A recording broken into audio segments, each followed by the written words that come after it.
إلا هو الحي القيوم أتوب إليه. السلام عليكم ورحمة الله وبركاته. بسم الله الرحمن الرحيم. الحمد لله رب العالمين، والصلاة والسلام على سيد المرسلين وعلى آله وصحبه أجمعين. قال رب اشرح لي صدري ويسر لي أمري واحلل عقدة من لساني يفقهوا قولي. سبحانك لا علم لنا إلا ما علمتنا إنك أنت العليم الحكيم، ولا حول ولا قوة إلا بالله العلي العظيم. أما بعد. Yang dikasihi para muslimin dan muslimat, alhamdulillah pada kali ini kita diizinkan oleh Allah untuk bertemu, dan pada kali ini kita akan membaca menghayati hadis yang ke-6 dari kitab hadis 40 karangan Al-Imam An-Nawawi rahimahullah ta'ala berkenaan dengan bab halal dan haram. Hadis yang berbunyi, a'udzubillahi minasyaitonir rajim, bismillahirrahmanirrahim. An Abi Abdullah النعمان بن بشير رضي الله تعالى عنهما قال: سمعت رسول الله صلى الله عليه وسلم يقول: إن الحلال بين وإن الحرام بين وبينهما أمور مشتبهات لا يعلمهن كثير من الناس فمن اتقى الشبهات فقد استبرأ لدينه وعرضه ومن وقع في الشبهات وقع في الحرام كالراعي يرعى حول الحمى يوشك أن يرتع فيه ألا وإن لكل ملك حمى ألا وإن حمى الله محارمه ألا وإن في الجسد مضغة إذا صلحت صلح الجسد كله وإذا فسدت فسد الجسد كله ألا وهي القلب. Yang bermaksud hadis yang diriwayatkan daripada Abu Abdullah An-Nu'man bin Bashir radhiyallahu taala anhu, katanya, aku mendengar Rasulullah sallallahu alaihi wasallam bersabda, sesungguhnya yang halal itu jelas dan yang haram itu jelas, dan di antara kedua-duanya terdapat perkara yang syubhat. Ramai dari kalangan manusia tidak mengetahuinya. Sesiapa yang menjaga diri daripada perkara syubhat, maka dia telah membersihkan agama dan kehormatannya. Dan barang siapa yang terjatuh dalam perkara-perkara syubhat, dia akan terjatuh dalam perkara-perkara yang haram. Seperti digambarkan pengembala yang mengembala di sekitar kawasan larangan, dibimbangi gembalaannya akan meragut makanan di dalamnya. Ketahuilah bahawa sesungguhnya bagi setiap raja itu ada kawasan larangan, dan kawasan larangan Allah ialah perkara-perkara yang diharamkan oleh Allah. Dan ketahuilah bahawa di dalam jasad manusia ada seketul daging. Ala wa inna fil jasadi mudghah idza saluhat saluhal jasadu kulluh. Apabila daging itu baik, maka baiklah seluruh daging itu, dan apabila ia rosak, maka rosaklah seluruh daging itu. Ketahuilah bahawa daging itu adalah hati. Hadis ini diriwayatkan oleh Al-Imam Al-Bukhari di dalam kitab Al-Iman dalam bab sesiapa yang membersihkan agamanya, hadis yang bernombor 52. Manakala Al-Imam Muslim pula meriwayatkannya dalam kitab Jual Beli pada bab mengambil yang halal dan meninggalkan yang syubhat. Muslimin dan muslimat yang dikasihi sekalian, hadis ini sangat penting. Para ulama telah mengatakan bahawa hadis ini mempunyai kedudukan yang banyak, mempunyai kedudukan yang agung dan faedah yang banyak. Dan ia merupakan salah satu hadis yang menjadi saksi kepada peredaran agama Islam. Sebahagian ulama mengatakan bahawa hadis ini adalah sepertiga daripada agama. Al-Imam Abu Dawud pula berkata, hadis ini adalah 1/4 daripada agama. Sesiapa yang meneliti bersungguh-sungguh, dia akan mendapati bahawa hadis ini merangkumi keseluruhan agama, kerana ia mengandungi penerangan terhadap perkara yang halal dan yang haram dan yang syubhat, dan apa yang dapat memperbaiki hati serta yang merosakkan hatinya. Semuanya ini memerlukan kepada pengetahuan terhadap hukum-hukum syariat, sama ada usul ataupun furu'nya. Dan hadis ini juga merupakan dalil untuk bersifat wara', iaitu meninggalkan perkara yang syubhat. Muslimin dan muslimat yang dikasihi sekalian, antara kandungan yang dapat difahami daripada hadis ini, yang pertama ialah perkara yang halal dan haram itu jelas disebut dalam agama, dan di antara keduanya terdapat perkara yang syubhat, yang samar. Al-Imam An-Nawawi rahimahullahu taala berkata, ini bermakna di sana terdapat 3 pandangan ulama, iaitu yang pertama, yang halal yang jelas itu di mana semua orang tahu tentang halalnya, seperti makan nasi, makan roti, bercakap, berjalan-jalan dan sebagainya. Yang kedua, yang haram yang jelas, seperti arak, perbuatan zina dan seumpamanya, jelas keharamannya. Manakala yang ketiga, yang syubhat, yang samar, maksudnya tidak jelas dari segi halal dan haramnya. Oleh kerana itu, ramai orang yang tidak mengetahuinya. Manakala para ulama, mereka mengetahui masalah ini dengan nas dan qiyas. Apabila terdapat satu perkara yang tidak jelas di antara halal dan haram, dan tidak terdapat nas ataupun ijma', maka para mujtahidin akan berijtihad, dan mereka akan memutuskan sama ada salah satu hukum daripada 2 hukum tersebut dengan menggunakan dalil syarak. Bagi kita, di antara sifat wara' ialah seseorang itu meninggalkan perkara syubhat, seperti tidak bermuamalat dengan seseorang yang memiliki harta syubhat, ataupun tidak bercampur dengan harta riba. Begitu juga dengan orang yang banyak melakukan perkara-perkara yang harus, yang mana meninggalkannya adalah lebih baik. Apakah contoh perkara harus? Harus makan dan tidak hidupnya untuk makan. Ataupun tidur. Harus kita tidur, tapi bukan sepanjang masa kita tidur. Adapun perkara yang sampai ke darjat was-was, sehingga mengharamkan perkara yang kemungkinan haramnya itu adalah jauh, bukanlah daripada perkara syubhat untuk ditinggal dan kita dituntut meninggalkannya. Contohnya, tidak mengahwini wanita di sesebuah negara yang luas, dibimbangi takut terdapat di negara tersebut mahram, ataupun orang yang diharamkan berkahwin dengannya, syubhat. Itu antara, dia kata bimbang, ini bimbang keluarganya, maka dia tidak kahwin. Begitu juga tidak menggunakan air di tanah lapang, kerana dibimbangi air itu bernajis.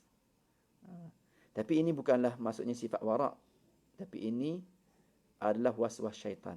Bimbang, saya kahwin dengan orang ni, nanti dia ni mahram saya, sedangkan negeri itu luas, tak mungkin menjadi saudara kepadanya. Begitu juga bimbang terhadap was-was terhadap air. Ini bukannya wara' sebenarnya, tapi ini adalah syaitan. Jangan kita terkeliru. Yang kedua, pembahagian syubhat. Al-Imam Ibn Munzir telah membahagikan syubhat ini kepada 3 bahagian. Yang pertama, sesuatu perkara yang diketahui haramnya itu oleh seseorang, kemudian dia meraguinya. Adakah perkara tersebut kekal dalam keadaan haramnya ataupun tidak? Dalam masalah ini, tidak halal mendekatinya, melainkan dengan yakin. Contohnya, seperti 2 ekor kambing yang disembelih oleh 2 orang, dan salah seorang daripadanya adalah kafir. Dan keraguan yang berlaku, yang timbul di dalam menentukan salah satu yang manakah yang disembelih oleh orang kafir tadi. Syak di situ. Yang kedua, perkara yang halal kemudian disyaki ianya haram. Seperti isteri meragui tentang berlaku talak terhadapnya. Juga seperti syak ataupun ragu-ragu berhadas selepas yakin bersuci. Lepas ambil semayang, kata saya ni dah buang semula ke tidak? Syak. Ketika ini keraguan tidak memberikan sebarang kesan. Yang ketiga, sesuatu yang diyakini, sesuatu yang disyaki sama ada halal atau haram secara sama rata. seimbang. Maka adalah lebih baik dihindari seperti mana yang dilakukan oleh Rasulullah sallallahu alaihi wasallam terhadap sebiji tamar yang tercicir. Kerana disebutkan dalam satu riwayat oleh Al-Imam Bukhari dan Muslim bahawa Nabi sallallahu alaihi wasallam pernah bersabda, "Inni la'anqalibu ila ahli fa ajidu at-tamrata sakitatan ala firashi fa arfa'uha li'akulaha thumma akhsha an takuna sadaqatan fa ulqiha." Sesungguhnya aku kembali kepada keluargaku dan aku dapati sebiji tamar tercicir di atas tilamku. Maka aku mengambil untuk memakannya. Kemudian aku merasa khawatir kalau ia merupakan sedekah, lantas aku membuangnya. Muslimin dan muslimat yang dikasihi sekalian, antara kefahaman daripada hadis ini juga ialah kata-kata para ulama salaf dalam meninggalkan perkara syubhat. Antaranya para sahabat seperti Abu Darda telah berkata, sempurnanya kesempurnaan ketakwaan ialah apabila seseorang hamba takutkan Allah sehinggakan dalam perkara sebesar zarah dan sehingga dia meninggalkan sebahagian perkara yang dilihatnya halal tetapi kerana takutnya ianya haram ditinggalkan sebagai pendinding di antaranya dengan perkara yang haram. Yang kedua, di kalangan tabi'in seperti Al-Imam Hasan Al-Basri, beliau berkata, sifat takwa akan sentiasa bersama-sama dengan orang yang bertakwa apabila mereka meninggalkan banyak perkara halal kerana takut terjatuh ke dalam perkara yang haram. Begitu juga Al-Imam Al-Thawri berkata, sesungguhnya dinamakan orang-orang yang bertakwa. Kenapa? Kerana takutnya mereka terhadap perkara-perkara yang tidak ditakuti. Yang keempat, diriwayatkan daripada Sufyan bin Uyainah berkata, seseorang itu tidak akan mencapai hakikat iman sehinggalah dia menjadikan perkara halal sebagai benteng di antaranya dengan perkara haram. Dan sehinggalah dia meninggalkan dosa dan perkara yang seumpama dengannya. Telah sabit khabar daripada Sayyidina Abu Bakar radhiyallahu ta'ala anhu bahawa beliau telah memakan perkara syubhat tanpa diketahuinya. Dan apabila beliau mengetahuinya, beliau memasukkan tangannya ke dalam mulut sehingga beliau memuntahkannya. Kita tengok begitu teliti dan begitu berhati-hati para salafus salih terdahulu dalam menjaga ataupun dalam meninggalkan perkara yang syubhat. Begitu juga disebut bahawa Ibrahim bin Adham pernah ditanya, kenapakah kamu tidak minum air Zam-Zam? Air Zam-Zam.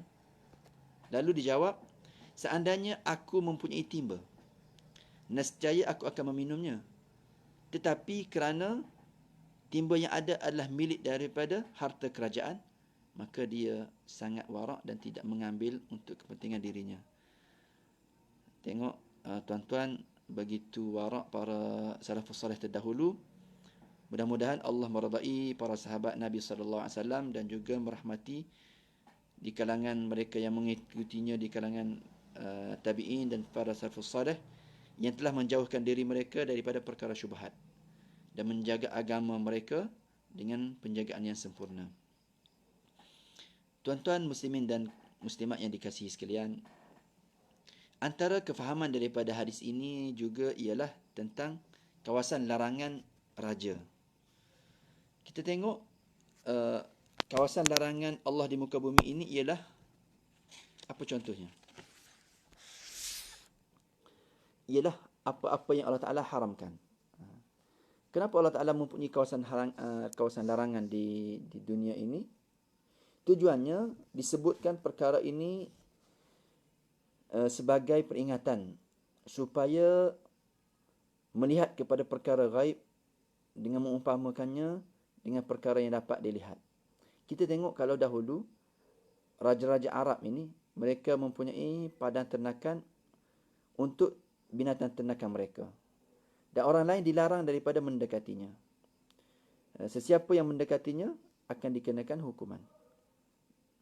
Orang yang takut kepada hukuman raja akan menjauhkan ternakannya dari kawasan larangan tersebut kerana takut ternakan peliharaannya akan memasukinya.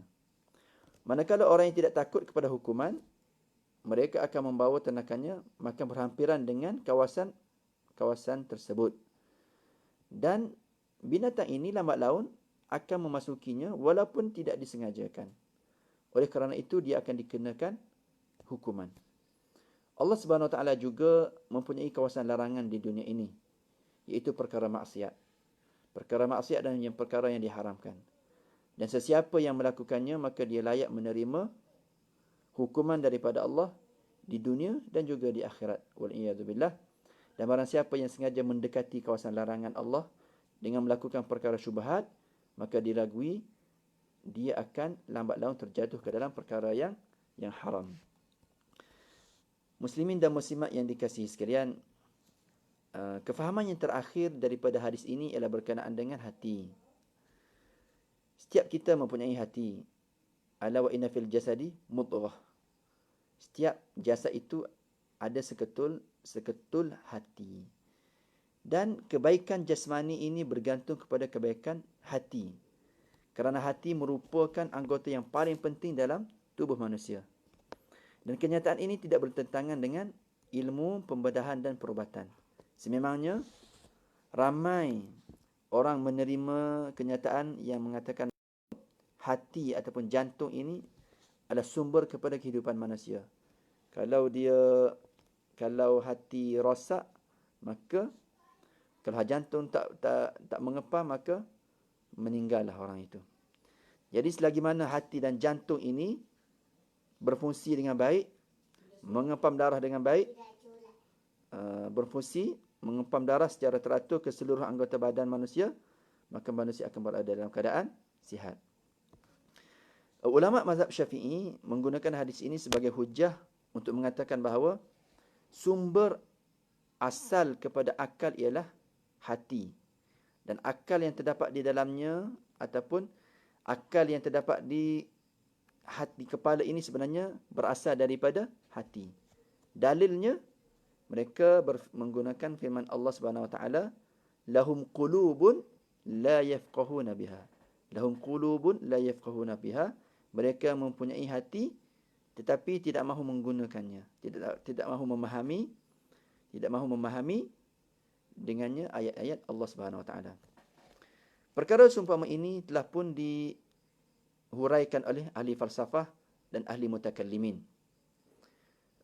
Imam ataupun mazhab Imam Abu Hanifah juga berpendapat bahawa akal terletak pada otak.